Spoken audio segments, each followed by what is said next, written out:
Grabe tilapia guys. So una natin titikman itong sabaw.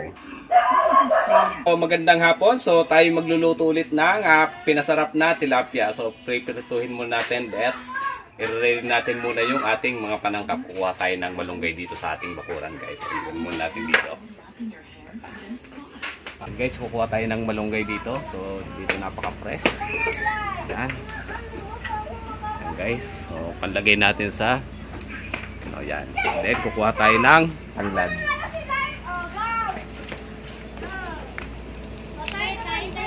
Tak na napaka-fresh nito. Sariwa-sariwa guys. Yeah. Yan. So, yan. Pwede na yan guys.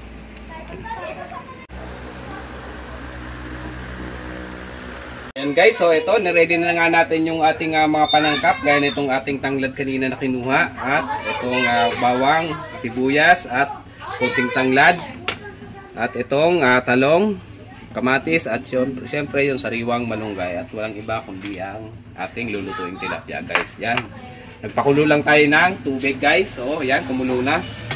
Ready lang natin itong lutuin itong tanglad. Pagsabay-sabayin natin itong mga panangkap nya. Yan, then pati itong kamatis pagsabayan na natin. Papahulin natin yung ating mga gulay. Yan, takpan lang natin guys. Mga 10 minutes, pwede natin ilagay yung ating tilapia.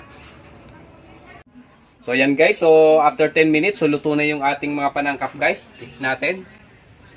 Grabe guys, amoy na amoy ko yung bango ng tanglad. So pwede natin ilagay yung ating tilapia guys. Yan, ilalagay natin.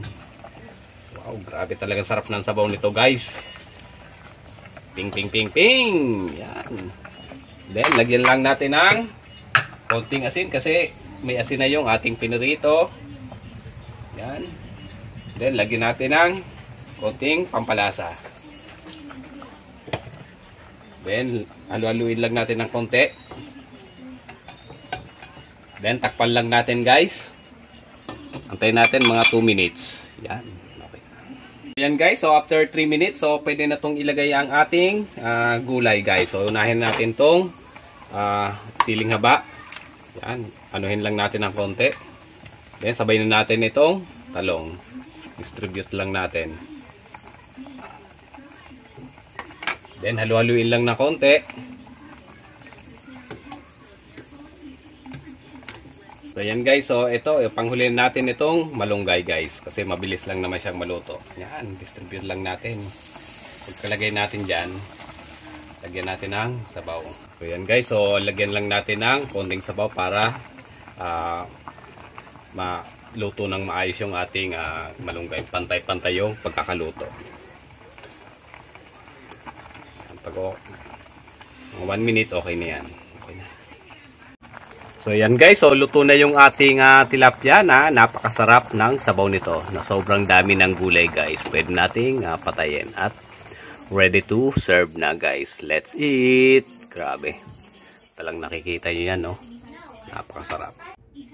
Grabe guys, so sabaw pa lang, ulam na guys. So kunin natin tong ulo na, napakasarap guys. Ayan, no? Grabe, umuusok pa. Siyempre itong isang pirasong sili guys, grabe talaga. Yan o. Kuha tayo ng talong. Yan. Napakaraming gulay na malunggay guys. Ayan o. Grabe sarap nito. Yan, kuha tayo ng sabaw guys. Ayan. So yan guys, let's eat. Talagang mapapasarap na naman ang higupan ng sabaw natin ito guys. Grabe. Habang nanonood tayo ng balita. Okay, so eto na nga. So ready na natin kainin itong napakasarap ng sabaw ng tilapia guys. So una natin titikman itong sabaw. Grabe, napakalinam ng sabaw. Siyempre, etong pampagana sa pagkain.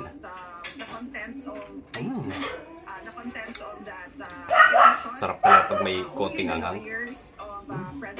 Siyempre, titikman natin to. Napakasarap na prinito natin na tilapia. Lagyan natin ng konting sabaw. redacted and considered as confidential can Grabe only talaga, napakasarap ng lasa.